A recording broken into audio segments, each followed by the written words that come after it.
கிறிஸ்துவுக்குள் அன்பான விசுவாச பெருமக்கள் அனைவருக்கும் ஆண்டவராகிய இயேசு கிறிஸ்துவின் நாமத்தினாலே வாழ்த்துதலையும் ஸ்தோத்திரத்தையும் தெரிவித்துக் கொள்கிறேன். இந்த வாரம் ஆண்டவருடைய நாமத்தினாலே நாம் தேவனை ஆராதிக்க இருக்கிறோம். நம்முடைய ஆராதனையிலே தேவ பிரசன்னம் அதிகமாக இருக்கும்படி ஜெபத்தோடு நீங்கள் இதில் கலந்து கொள்ளும்படி உங்களை கேட்டுக்கொள்கிறேன். அது மாத்திரமல்லாமல் நம்முடைய சபையை சார்ந்த வாலிபர்கள் 2 பாடல்களை பாடுவார்கள். அதன் பின்பு நாம் செய்திக்குள்ளாக கடந்து செல்வோம்.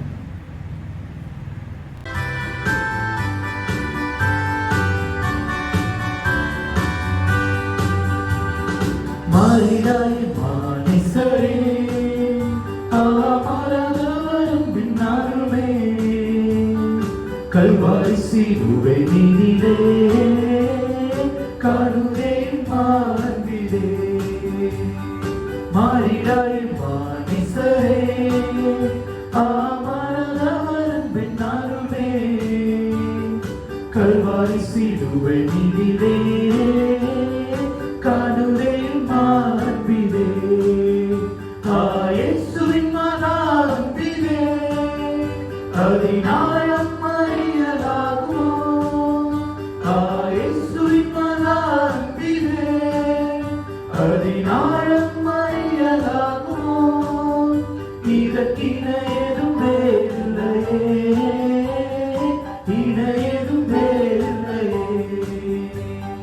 பாவியாக இருக்கையிலே அன்பாய் பாரில் உன்னை தேடி வந்தாரே நிச்சயமென்றும் வைத்தவரே நேசனாக மாற்றிடவே பாவியாக இருக்கையிலே அன்பாய் பாரில் உன்னை தேடி வந்தாரே நிச்சயமென்றும் வைத்தவரே நேசனாக மாற்றிடவே இயேசுவின் மகாந்திலே அதினாயம் அறியலாகுமோ இயேசுவின் மகாந்திலே அதினாயம் அறியலாகுமோ இதற்கின ஏதும் வேறில்லையே இன ஏதும் வேறில்லையே உள்ளத்தாலவரை கல்லிடும்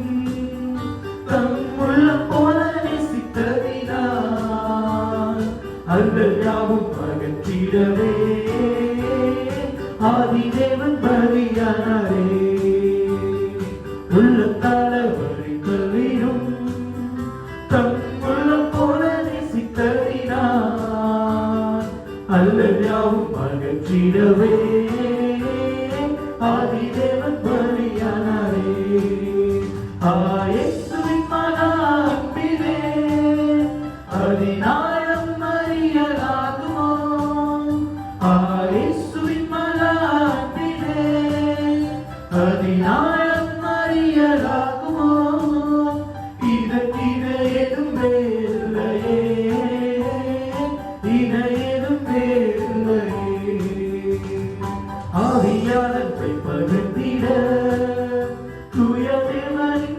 சாயலறிய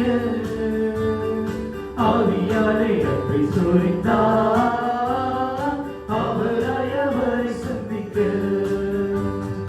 ஆவியானத்தை பகிர்ந்திட தூய தேவனின் சாயலறிய ஆவியானை அன்பை சொரிந்தார் அவரை சந்திக்க இயேசுவின் மகாந்திலே அதினாயம் அறியலாகுமோ இயேசுவின் மகாந்திலே அதினாயம் அறியலாகுமோ இதற்கின ஏதும் வேறில்லையே இன ஏதும் வேறில்லையே நியாய விதி தினமதிலே நீயும் நிலையாகும் தைரியம் பெறவே பூரணமாய் அன்பு பெருக புண்ணியரின் அன்பு வல்லவே நியாய விதி தினமதிலே நீயும் நிலையாகும் தைரியம் பெறவே பூரணமாய் அன்பு பெருக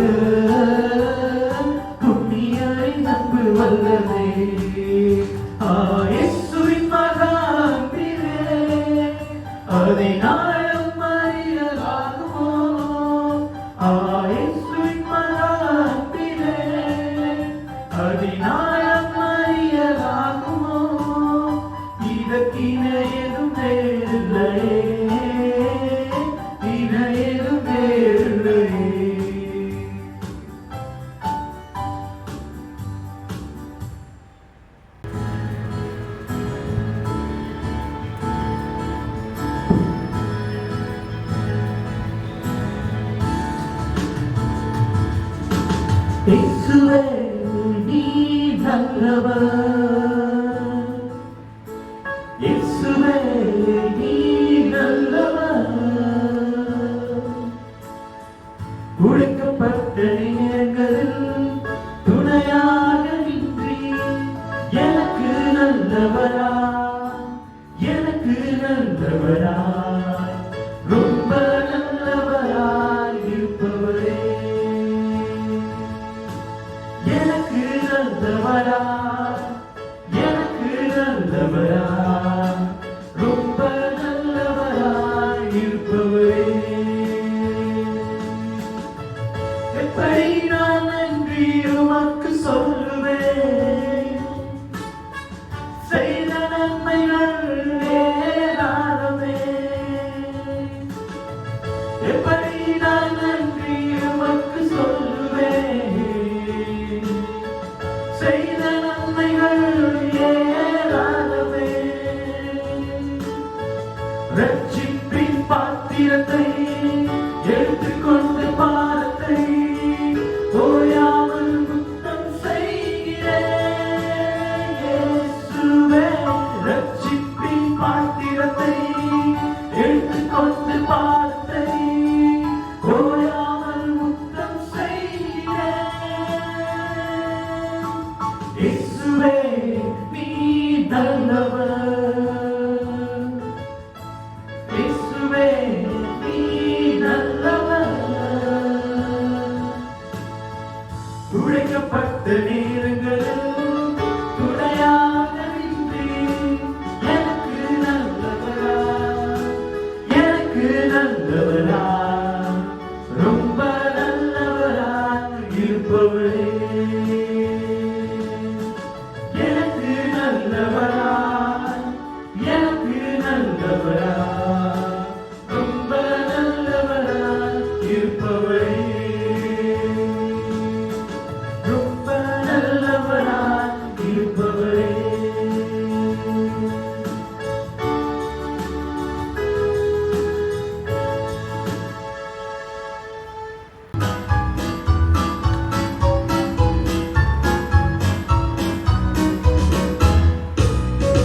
என்னை பூசி காய்களாகியே, ராஜ்யரசத்தால் என் உள்ளம் பேசியே, மரண தருவாயில் என்னை அவர் கண்டாரப்பா, எரிபொருளாக வீசினீரே. மரண தருவாயில் என்னை அவர் கண்டாரப்பா, எரிபொருளாக வீசினீரே. இந்த நல்ல இயேசு என் சிந்தை நிறைந்தார், இந்த நல்ல இயேசு என் சிந்தை காவல்தார். இந்த நல்ல இயேசு என் சிந்தை நிறைந்தார், என்றென்றும் என் சிந்தை நிறைந்தார்.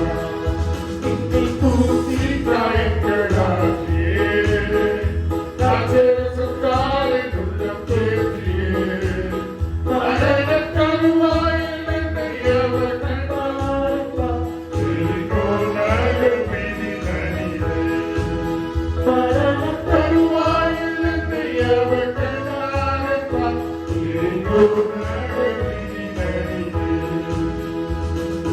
இந்த நல்ல இயேசு என் சிந்தை நிறைந்தார், இந்த நல்ல இயேசு என் சிந்தை காவல்தார். இந்த நல்ல இயேசு என் சிந்தை நிறைந்தார், என்றென்றும் என் சிந்தை காவல்தார்.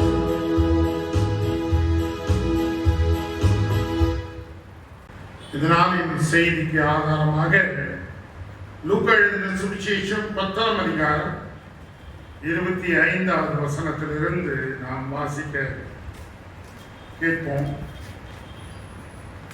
அப்பொழுது நியாயசாஸ்திரி ஒருவன் எழுந்திருந்து அவரை சோதிக்கும்படி, போதகரே, நித்திய ஜீவனை சுதந்தரித்துக் கொள்ளும்படி நான் என்ன செய்ய வேண்டும் என்று கேட்டான்.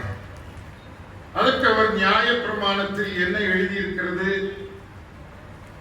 நீ வாசித்திருக்கிறது என்ன என்றார்.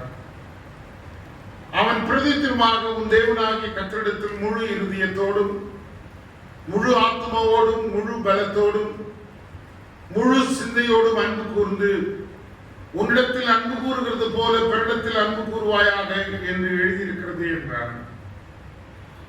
அவர் அவனை நோக்கி, நிதானமாய் உத்தரவு சொன்னாய், அப்படியே செய், அப்பொழுது பிழைப்பாய் என்றார். அவன் தன்னை நீதிமான் என்று காண்பிக்க மனதாய் இயேசுவை நோக்கி, எனக்கு பிறன் யார் என்று கேட்டான். இயேசு பிரதியுத்தரமாக, ஒரு மனுஷன் எருசலேமில் இருந்து எரிகோவுக்கு போகையில் கள்ளர் கையில் அகப்பட்டான். அவர்கள் அவன் வஸ்திரங்களை உரிந்து கொண்டு அவனை காயப்படுத்தி குற்றுயிராக விட்டு போனார்கள். அப்பொழுது தற்செயலாய் ஒரு ஆசாரியன் அந்த வழியாய் வந்து அவனை கண்டு பக்கமாய் விலகி போனான். அந்தபடியே வேறு ஒரு லேவியனும் அந்த இடத்துக்கு வந்து அவனை கண்டு பக்கமாய் விலகி போனான். பின்பு சமாரியன் ஒருவன் பிரயாணமாய் வருகையில் அவனை கண்டு மனதுருகி கிட்ட வந்து அவனுடைய காயங்களில் எண்ணெயும் திராட்சரசம் வார்த்து காயங்களை கட்டி அவனை தன் சுய வாகனத்தின் ஏற்றி சத்திரத்திற்கு கொண்டு போய் அவனை பராமரித்தான். மறுநாளிலே தான் புறப்படுகிற போது 2 பணத்தை எடுத்து சத்திரத்தார் கையில் கொடுத்து, நீ இவனை விசாரித்துக் கொள், அதிகமாய் ஏதாகிலும் இவனுக்காக செலவழித்தாள், நான் திரும்பி வரும்போது அவனுக்கு தருவேன் என்றான். இப்படி இருக்க கள்ளர் கையில் அகப்பட்டவனுக்கு இந்த 3 பேரில் எவன் பிறனாய் இருந்தான் உனக்கு எப்படி தோன்றுகிறது என்றார்.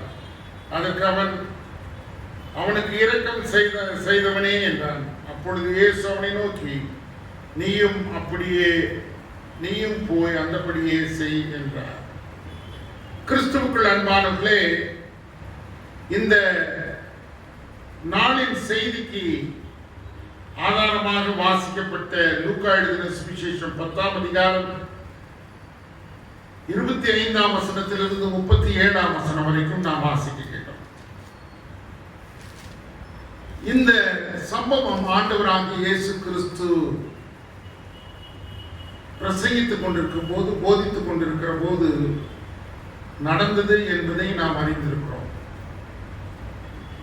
அது மாத்திரமல்ல, எல்லாருடைய சூழ்நிலையும் அறிந்து ஆண்டவராகிய இயேசு கிறிஸ்து அவர்களுக்கு ஏற்ற விதமாய் போதிக்கிறதை நாம் பார்க்கிறோம்.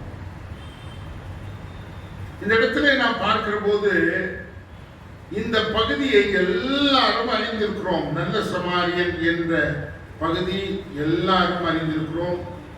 ரொம்ப ரொம்ப அறிந்த ஒரு பகுதி. வேதத்திலே, புதிய ஏற்பாட்டிலே இந்த உவமை மிக மிக அற்புதமான ஒரு உவமை. நீங்களும் நானும் கடைபிடிக்க வேண்டிய ஒரு ஆழமான ஒரு சத்தியம் என்பதை மறந்து போகக்கூடாது. இது ஏதோ ஒரு பழங்கால கதை என்று சொல்லி நாம் பார்க்கவே கூடாது. இந்த நவீன காலத்திலே நீங்களும் நானும் நவீன கால நல்ல சமாரியனாய் இருக்க வேண்டியது அவசியமாய் இருக்கிறது.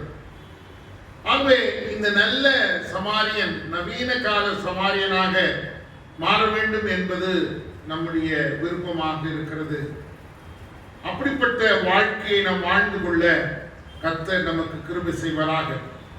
ஆண்டவராகிய இயேசு கிறிஸ்து இந்த நாளிலே நம்மோடு பேச விரும்புகின்ற ஒரு காரியம் என்னவென்றால், கிறிஸ்தவர்களாகிய நீங்களும் நானும் நம்முடைய வாழ்க்கையிலே எப்படி அன்புள்ளவர்களாக, பரிவுள்ளவர்களாக, மற்றவருடைய விஷயத்திலே அக்கறை உள்ளவர்களாக இருக்க வேண்டும் என்பதை ஆண்டவராகிய இயேசு கிறிஸ்து போதிக்கிறார்.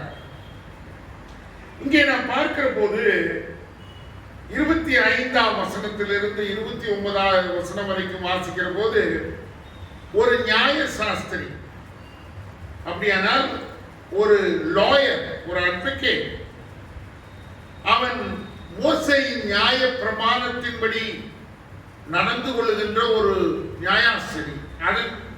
அதன் வழியாக அவன் தன்னுடைய நியாயாசனத்திலே உட்கார்ந்திருக்கிற போது அவன் நியாயம் செய்கின்ற காரியங்களிலே அவன் போராடுகிற மனிதனாக இருக்கிறவன்.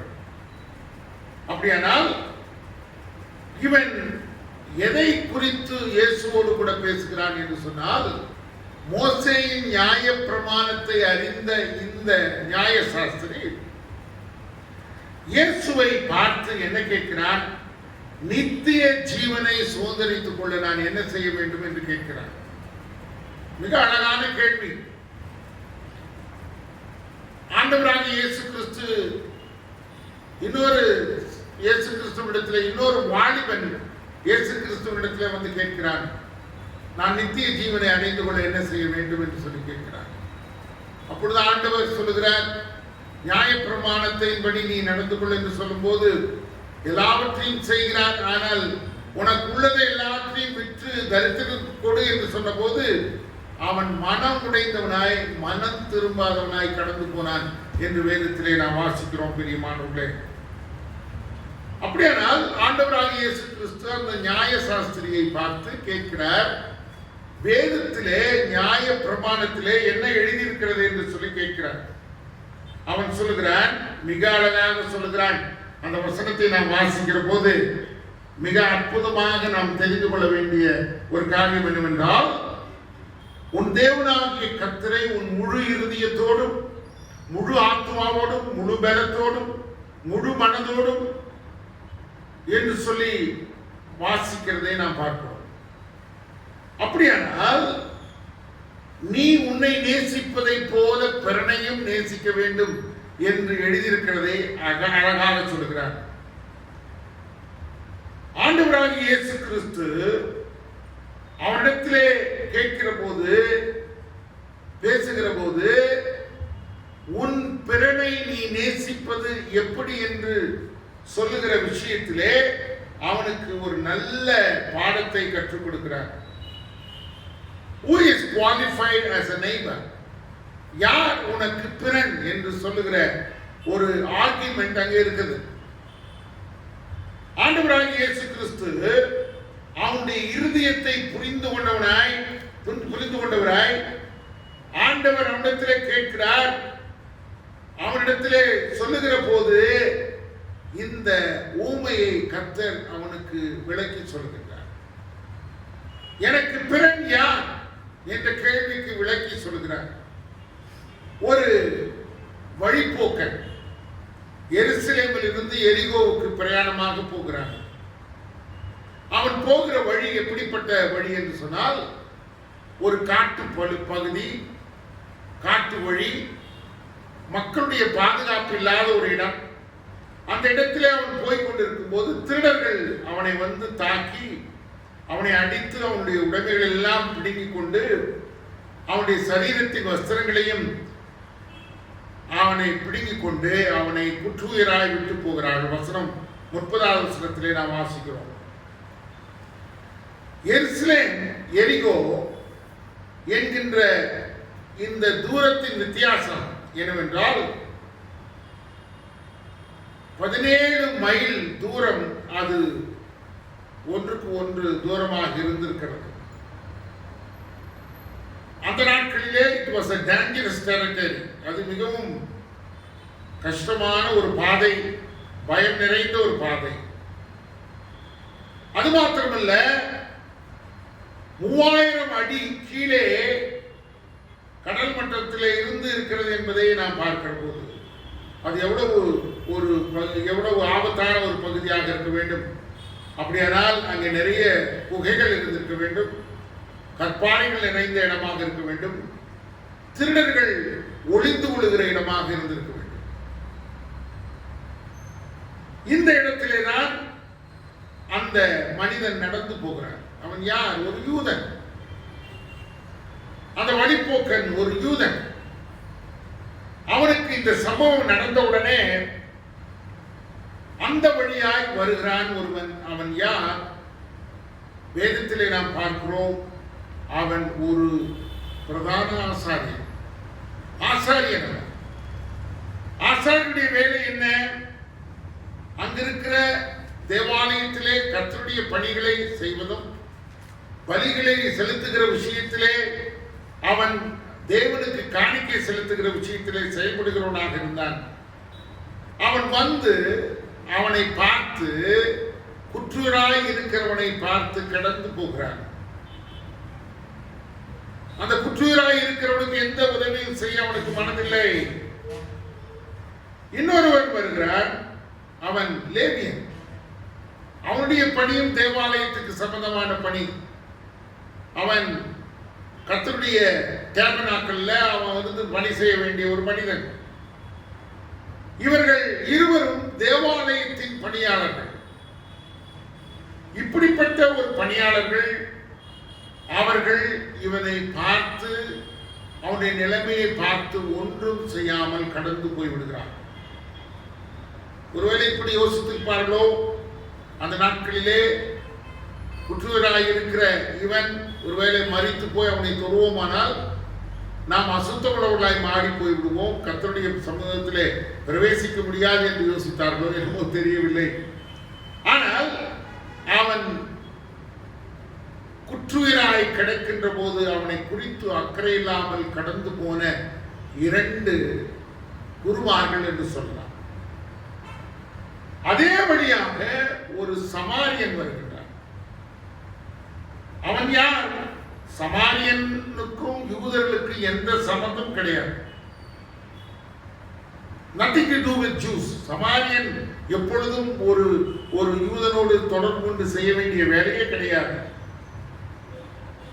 ஆனால் இந்த சமாரியன் குற்றுயிராய் கிடக்கிற யூதனை பார்த்தவுடனே he felt compassion, அவன் மேலே இரக்கம் கொள்கிறான்.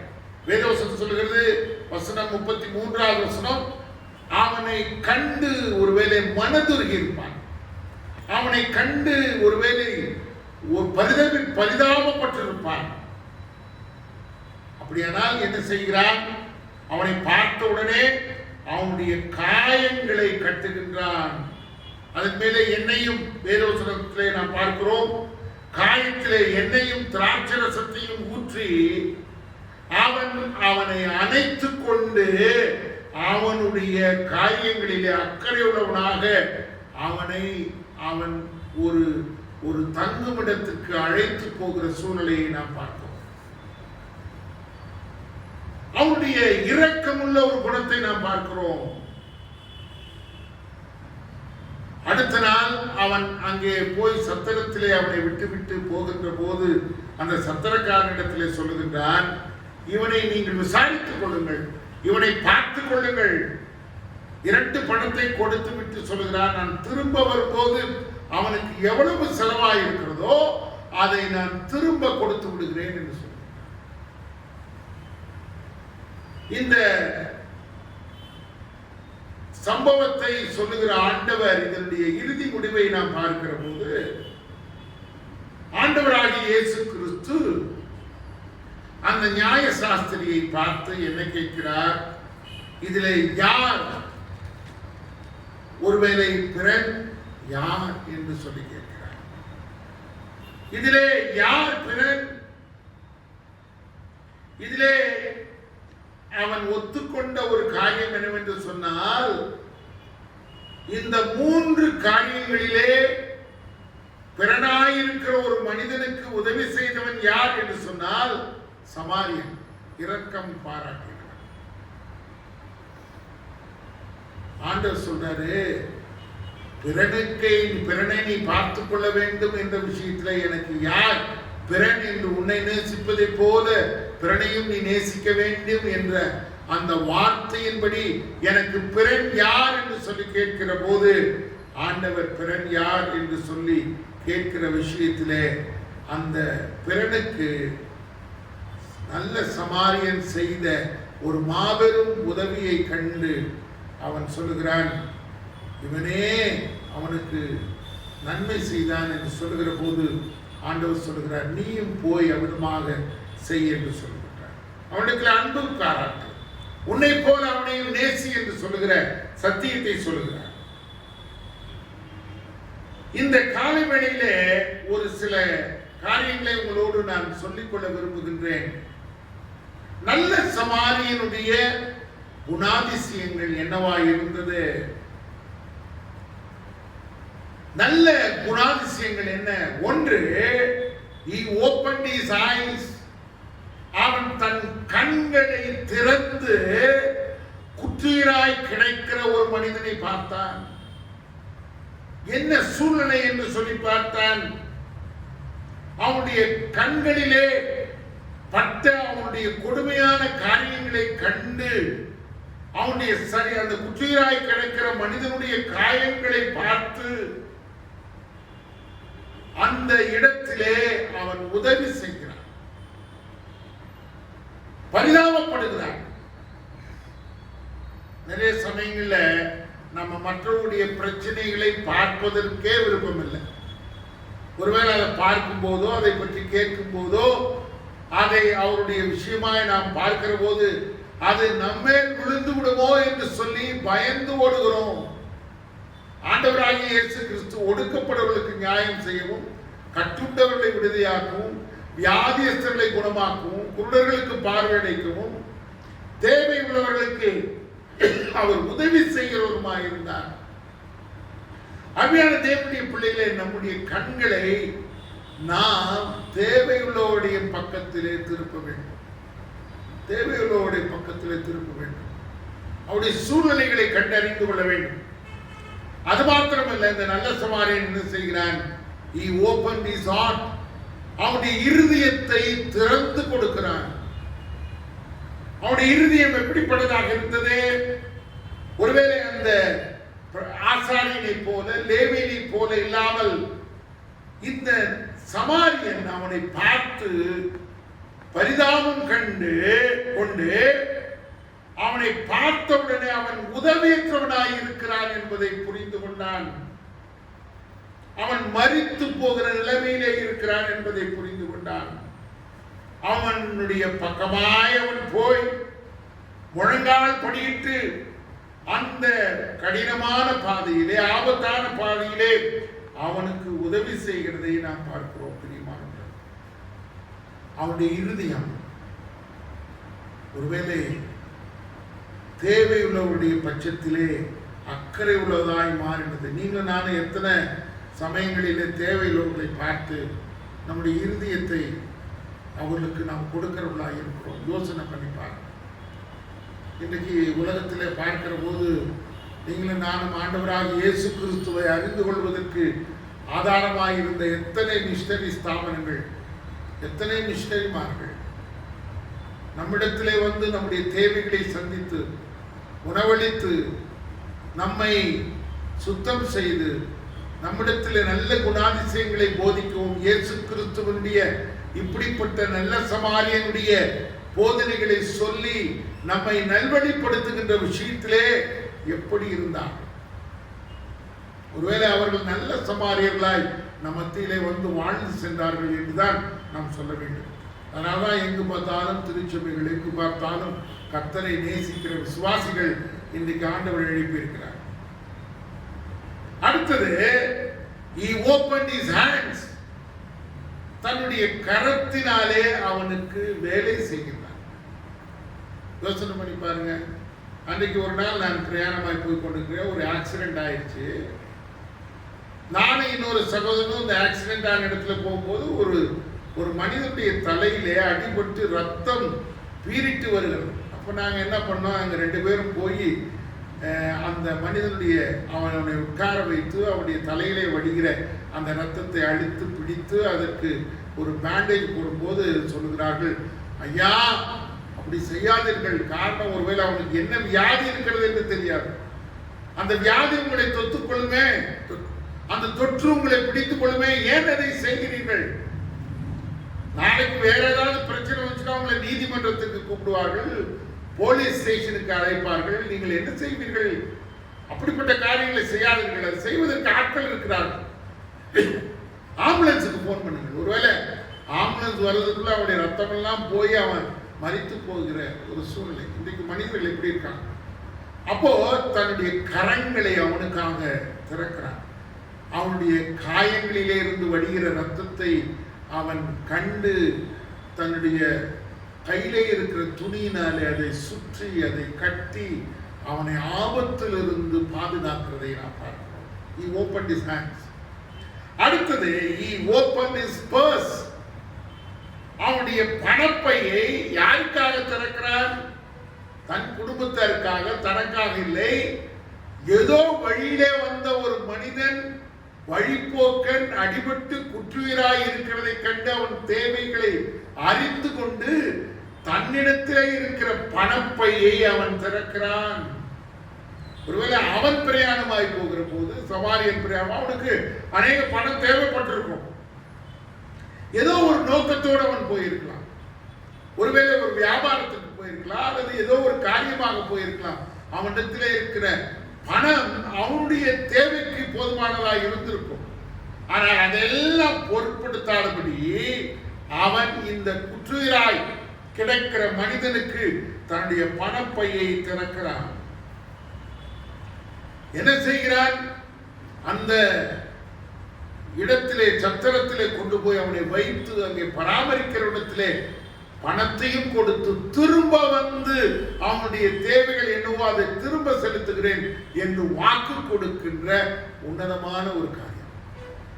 பிரியமானவர்களே, நீங்களும் நானும் கர்த்தருடைய சமூகத்திலே இருந்து யோசிக்க வேண்டிய ஒரு காரியம், நம்முடைய வருமானத்திலே, நம்முடைய தேவைகளிலே, நம்முடைய கஷ்டத்திலே நாம் கர்த்தரிடத்திலே பெற்றுக்கொள்கிற அநேக ஆசீர்வாதங்களை நினைத்து ஆண்டவருக்கு ஸ்தோத்திரம் செலுத்த வேண்டும்.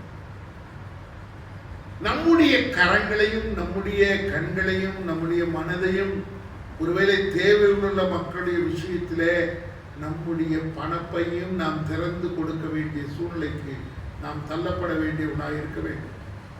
We must be happy to help the poor ones. நீங்களும் நானும் தேவையுள்ளவர்களுக்கு உதவி செய்ய ஆயத்தம் உள்ளவர்களாக இருக்க வேண்டும். பிரியமானவர்களே, அடுத்தது மாத்திரம் இல்ல, he opened his saddles. அவனுடைய பிரயாணத்தின் ஒருவேளை சூழ்நிலைகளை தள்ளி போட்டிருக்க வேண்டிய நிலைமை ஏற்பட்டது. அன்றைக்கே அவன் போய் சேர்கிறவன் ஒரு நாள் தங்கி இருந்து இவனுக்காக அந்த சத்திரத்திலே தங்கி இருந்து தன்னுடைய பிரயாணத்தை போஸ்ட்பான் பண்ணி அடுத்த நாள் இந்த குற்றுயிராய் கடந்த மனிதனுக்காக அவன் போகிறான் என்று சொல்லி பார்க்கிற போது எப்படிப்பட்ட உதவி செய்கிற குணத்தை நாம் பார்க்கிறோம். ஒரு பாடல் இருக்கிறது, நல்ல சமாரியன் இயேசு, நல்ல சமாரியன் இயேசு. ஆண்டவராகிய இயேசு கிறிஸ்து நல்ல சமாரியனாக ஆண்டவர் நம்முடைய வாழ்க்கையிலே இருக்கிறார் என்பதை மறந்து போகக்கூடாது. உலகத்தையும் அந்த சராசரத்தையும் உருவாக்கின தேவாதி தேவன், சர்வ வல்லமையுள்ள தேவன், உங்களையும் என்னையும் மீட்கும்படியாக, உங்களையும் என்னையும் பாதுகாக்கும்படியாக, உன்னுடைய தேவைகள் விஷயத்திலே, உன்னுடைய காரியங்கள் விஷயத்திலே நீ முடியாத என்ற நிலைமையிலே கைவிடப்பட்ட சூழ்நிலையிலே கர்த்தர் உனக்கு உதவி செய்ய அவர் வல்லமையுள்ளவராக இருக்கிறார். வேதவசனம் சொல்லுகிறது அதைத்தான். வருத்தப்பட்டு பாவ பாரம் சுமக்கிறவர்களே, நீங்கள் எல்லாரும் இடத்துல வாருங்கள், நான் உங்களுக்கு இளைப்பாறுதல் தருவேன். நாம் எல்லாரும் இந்த உலகத்தில் வாழ்கிற போது கடந்து போகிற பல சூழ்நிலைகளிலே நல்ல சமாரியனாய் தன்னலம் கருதாமல், ஒருவேளை தன்னையே தியாக பலியாய் சிலுவையிலே ஒப்பு கொடுத்த மாபெரும் ஆண்டவராகிய இயேசு கிறிஸ்து நல்ல சமாரியனாக இருக்கிறார். அந்த நியாயாஸ்திரி கேட்டது, எனக்கு பிறன் யார் என்று கேட்கிறார். பிறன் யார் என்று ஆண்டவர் கற்பித்து சொல்லி, ஒருவேளை யூதனாயிருக்கிற அந்த நியாயாஸ்திரி பிறனாயிருந்த சமாரியன் குற்றுயிராய் கிடைக்கின்ற யூதனுக்கு உதவி செய்கின்ற அந்த நிலைமையை ஆண்டவராகிய இயேசு கிறிஸ்து விளக்கி சொல்கிறார். நம்முடைய இருதயத்தை அவர்களுக்காக திறக்க வேண்டும். கர்த்தராகிய ஆண்டவர் சொல்லுகிறார், நீயும் போய் அப்படியே செய். இந்த மாலை வேளையிலே நீங்களும் நானும் we must have a Christ-like character. கிறிஸ்துவை போல குணாதிசயம் படைத்தவர்களாக நாம் மாற வேண்டும். அப்படிப்பட்ட உள்ளமுடையவர்களாக நாம் தேவை உள்ளவருடைய விஷயத்திலே கடந்து செல்ல வேண்டும். நாம் எப்படி இருக்கிறோம் பிரியமானவர்களே? இந்த நாட்களிலே நம்மை சுற்றி இருக்கிற மக்கள் எத்தனை பேர் தேவை உள்ளவர்களாக இருக்கிறார், உணவில்லாமல் இருக்கிறார், கண்ணீரோடு இருக்கிறார், தங்களுடைய சுய தேவைகளை சந்திக்க முடியாதவர்களாக இருக்கிறார்கள். எத்தனை பேர் தங்களுடைய கடன் பிரச்சனையிலே சிக்கிக்கொண்டு வெளியே வர முடியாதபடி அவர்கள் கஷ்டப்பட்டுக் கொண்டிருக்கிறார்கள். தங்களுடைய வாழ்க்கையிலே தாங்கொன்னா கொடூரமான சூழ்நிலைகளை அனுபவித்துக் கொண்டிருக்கிறார்கள். எனக்கு தெரியும், கிராம பகுதியிலே எத்தனை மக்கள் தங்களுடைய தேவைகளுக்காக அவர்கள் போராடி கொண்டிருக்கிறதை பார்க்கிறோம். அவருடைய கண்ணீர், அவருடைய வேதனைகள், அவருடைய துக்கங்களை பார்க்கிற போது ஒருவேளை நீங்களும் நானும் அவர்களுக்காக எண்ணத்தை நாம் வைத்திருக்கிறோம், எண்ணத்தை செய்கிறோம். பிரியமானவர்களே, கர்த்தர் நம்மை அவர்களுக்காக தெரிந்து கொண்டிருக்கிறார், தேவையுள்ளவர்களுக்காக தெரிந்து கொண்டிருக்கிறார். அவர்களுக்காக உதவி செய்ய நாம் ஆயத்தம் உள்ளவர்களாக நாம் இருக்க வேண்டும் என்பதை மறந்து போகவே கூடாது. ஒரு நல்ல சமாரியனாக நம்முடைய வாழ்க்கையை நாம் நடந்து கொள்ள கர்த்தர் கிருபை செய்வாராக. ஆமென். அன்புள்ள ஆண்டவரே, இந்த நல்ல காலை வேளையிலே ஒரு சிறிய பகுதியை நாங்கள் வாசித்து எங்களுக்கு சிந்தனைக்காக தெரிந்து கொள்ளப்பட்ட இந்த வேத பகுதியை நாங்கள் அறிந்து கொள்ள எங்களுக்கு கிருபை செய்தீரே. ஒருவேளை இது தெரிந்த ஒரு பகுதி, ஆனால் பரிசுத்த ஆவியானவர் எங்களிடத்திலே பேசுகிற போது நியாயாஸ்திரி தன்னை யார் என்று காண்பிப்பதற்காக இயேசுவிடத்திலே கேட்கப்பட்ட கேள்வி, இன்றைக்கு உலகம் எங்கும் அந்த கேள்விக்கு பதிலாக இயேசு இருந்து நல்ல சமாரியன் மூலமாய் எங்களுக்கு கற்றுக் கொடுக்கப்பட்ட பாடங்களுக்காக நன்றி செலுத்துகிறோம். ஆண்டவரே, பிறன் யார் என்று நாங்கள் யோசிக்கிற விஷயத்தில் கர்த்தர் எங்களுக்கு போதித்த அருமையான பாடங்களை நாங்கள் நினைக்கின்ற போது உமக்கு நன்றி செலுத்துகிறோம். நாங்கள் நல்ல சமாரியனாகிய அந்த மனிதன் தன்னுடைய வாழ்க்கையிலே தன் கண்களை தேவையுள்ள மனிதனுக்கு நேராக திருப்பினார்.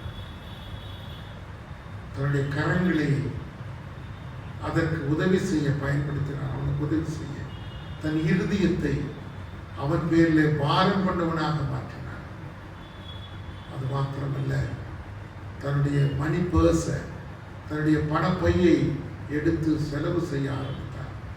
தான் செய்கிற பிரயாணத்தை கூட தள்ளிவிட்டு அவனுக்காக காத்திருந்து அவன் முழுவதும் குணம் பெறுவதற்கு உதவி செய்து கடந்து போன அந்த சமாரியன் ஒரு யூதனுக்கு செய்த மாபெரும் ஆண்டவருடைய ஊழியத்தை நாங்கள் நினைக்கிறோம். நாங்கள் எங்களுடைய வாழ்க்கையில் அப்படிப்பட்டவர்களாய் வாழ்ந்து கொள்ள எங்களுக்கு உதவித்தார். எங்களுடைய இருதயத்தை கடினப்படுத்தவர்களாய் இராதபடி தேவை உள்ளவர்களை நோக்கி நாங்கள் ஆண்டவரை கடந்து செல்லவும், அவர்களுக்கு நாங்கள் உதவியாயிருக்கவும், எங்களுடைய கரங்களை அவர்களுக்காக நீட்டவும் எங்களுக்கு நீ உதவி செய்யும், எங்களுக்கு உதவி செய்யும். அப்படியாக வாழ்ந்து கொள்ள, ஒரு கிறிஸ்துவின் குணாதிசயத்தோடு வாழ்ந்து கொள்ள எங்களுக்கு கிருபைத்தார். எங்களை தாழ்த்தி நாங்கள் ஒப்புக்கொடுக்கிறோம். இயேசுவின் மூலம் ஜெபம் கேளும் பிதாவே, ஆமென். நம்முடைய கர்த்தராகிய இயேசு கிறிஸ்துவுடைய கிருபை, பிதாவாகிய தேவனுடைய அன்பு, பரிசுத்த ஆவியானவருடைய அந்யோன்ய ஐக்கியம், சுகபலன், பாதுகாப்பு இன்றும் என்றும் சதா காலங்களிலும் நம் அனைவரோடு கூட தங்கி தரித்திருக்கிறோம்.